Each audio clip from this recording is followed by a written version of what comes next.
और वहाँ के माहौल के मुताबिक तो पता है सब कुछ अवेलेबल होता है, ड्रग्स एंड।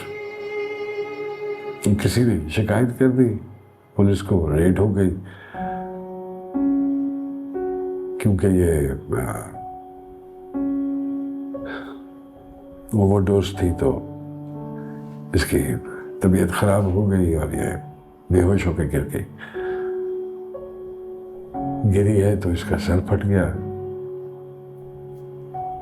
कल पुलिस वहां पहुंची,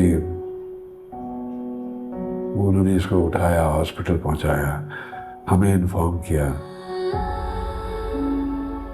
मैं तो ये सोच रहा था कि अगर पुलिस वक्त पे ना पहुंचती तो पता नहीं क्या हो जाता उसके साथ। ऐसे नहीं कहते बेटा, माशाल्लाह वो ठीक है और वली खैर वाफियत से है हमारे साथ।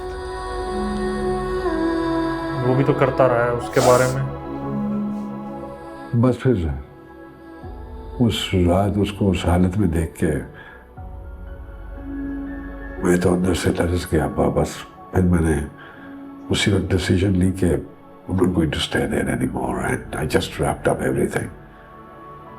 बस निकल आया वहां से। इसीलिए वली उसको ब्लेम करता रहता है। मैं समझता हूँ तुम्हारा कंसर्न बिल्कुल ठीक है, बट उसने आनिया ने सही बोला था लेकिन कि तुमने जब तू करता तब कोई दिक्कत नहीं हुई। हर चीज का आनिया को कसूरवार बना दिया। मेरे ख्याल में तुम्हें उसे कुछ वक्त देना चाहिए था इस शौक से निकलने के लिए। बट अब वक्त ही तो नहीं था मेरे पास। बिल्कुल ठीक किया तुमने बेटा, कम से कम उस माहौल से तो निकाल लिया उसको। कब तक बंद करके रखते? जब भी निकलती कोई ना कोई उसे मिल जाता उकसाने के लिए। मर्द जात होके कहाँ तक बच्चों के पीछे ढूंढता रहता है, और ये सब तो माँ के काम होते हैं। दोनों के होते हैं। बात रात की नहीं है, सिर्फ काफी अरसे से मेरे दिल में वसवसे चल रहे थे। वली वाइल्ड होता चला जा रहा था, बागी सा हो गया था, आंखों में आंखें डाल के बात करने लगा था मुझसे। मैंने सोचा कि इससे पहले कि बात बढ़ जाए और फिर आने डिस्कनेक्ट हो गई थी। मानूर उसका कहना ये था कि अगर हमें वहाँ रहना है तो वहाँ के माहौल को अडॉप्ट करना पड़ेगा। बिल्कुल सही बात है। सो वो नहीं जाओ ही पा रहा मत था, या कुछ तो। चीजें बर्दाश्त से बाहर हुई तो जितना बिजनेस था सब कुछ मैं कहा और बन जाएगा, सब कुछ बेचा। And I just told her, I said no, it's enough, we have to go back. जी भी हम सब तुम्हारी परेशानी समझ सकते हैं, लेकिन एक बात बताऊं, पाकिस्तान का माहौल भी पहले जैसा रहा नहीं है।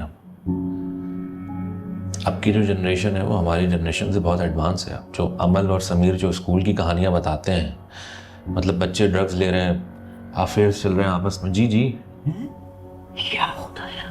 खैर अल्लाह का शुक्र है कि मेरे बच्चे तो इन सब चीज़ों से दूर हैं। मेरे कहने का मकसद ये है कि फैमिली को यहाँ पर लेकर आना कोई सोल्यूशन नहीं है। जी तुम्हें बच्चों से दोस्ती करना होगी, उनका भरोसा जीतना होगा। सही कह रहा हूँ। ये हमारी जनरेशन की तरह सर झुकाए फर्मा बरदार औलादे नहीं है। लेकिन वहाँ जितनी डिस्ट्रैक्शन है, जितनी बेजा की आज़ादी है, इंसान अगर चाह भी रहा हो तो अपने बच्चों के साथ वैसा बॉन्ड नहीं क्रिएट कर सकता। कोई ना कोई सिचुएशन क्रिएट हो जाती है। तुम्हारी बात सही है कि जो जहाँ रहता है वो वहाँ के हालात को बेहतर समझता है। बेटा मैं ये सोचता हूँ कि जो होना था वो हो चुका। सबने तुम्हारे साथ एग्री किया और वो यहाँ आ गए। अब तुम्हें अपनी फैमिली को समेटना है और ये तुम्हें काम महानूर के साथ मिलकर करना पड़ेगा, उससे जंग करके नहीं।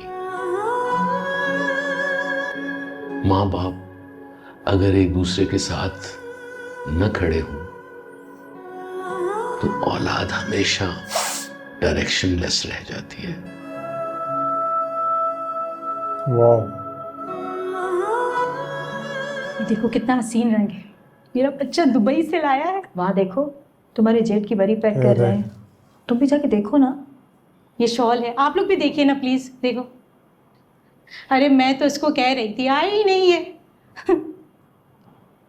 अरे बेटा तुम इतनी सुघड़ हो, बस जल्दी से अपना टेस्ट पास कर लो, फिर हम भी तुम्हें धूमधाम से अपने घर ले आए। इंशाल्लाह इंशाल्लाह।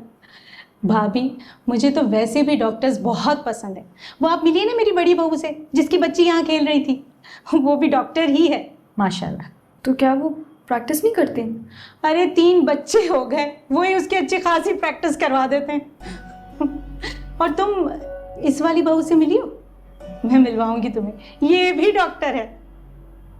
लेकिन वलीद तो कह रहे थे कि वो अभी भी पढ़ रही हैं। हाँ तो बस बन जाएगी 1 साल में, 1 ही साल की पढ़ाई रह गई है अभी। बस ये शादी ब्याह के जमेलों की वजह से थोड़ा गैप लिया हुआ है उसने। लेकिन वो पढ़ाई पढ़ाई दोनों की करेंगी ना होती है, शादी के बाद? अब देखें, ये तो शादी के बाद ही पता चलेगा। वो जैसे मेरी बड़ी बहू, उसने तो शादी के दूसरे महीने ही खुशखबरी दे दी, एक के बाद एक 2 बेटे हो गए और अब ये बेटी।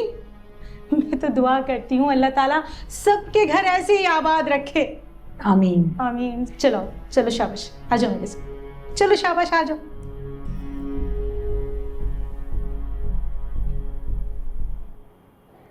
Excuse me. यार बड़ा पागल है यार ये पेरेंट्स, ये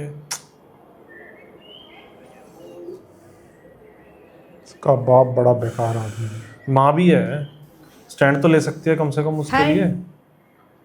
ले सकते। वो तो उसके अपनी बनती थी और अब शक्लें उसी तो के नहीं लिए को बनाओ यार, समझा बात नहीं दिया, करनी तो तो और चली बेकार है जाती वो तो। बाप कम से कम फ्रंट पे तो लड़ता है। बात करनी तो ठीक है, कल का मजाक उड़ाने आई है तो फिर टाइम नहीं है मेरे पास। वो तो खुद ही एंटरटेनमेंट दे दी थी तुमने।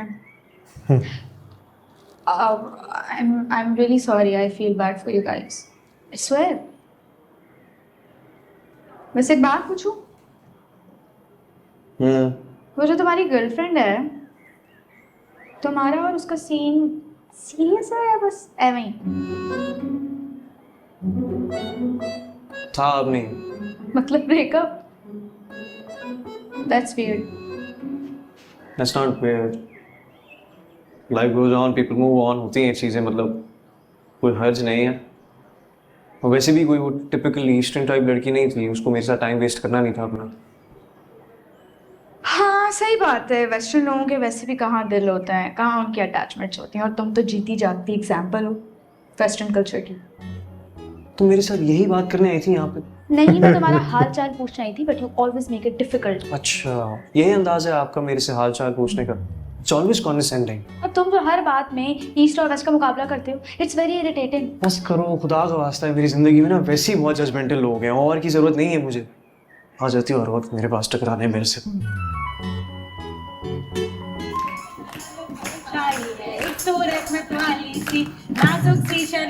प्रैक्टिस छोड़ क्या कर रही है? और उसका तो आज क्लास भी थी और एक्स्ट्रा क्लास पूरा करने क्या।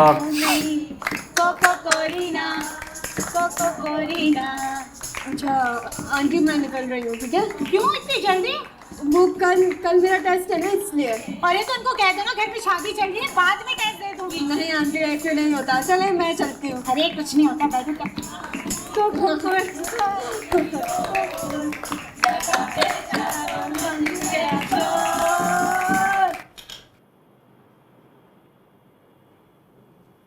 आ जाओ अली, इधर आ जाओ। I was just waiting for you.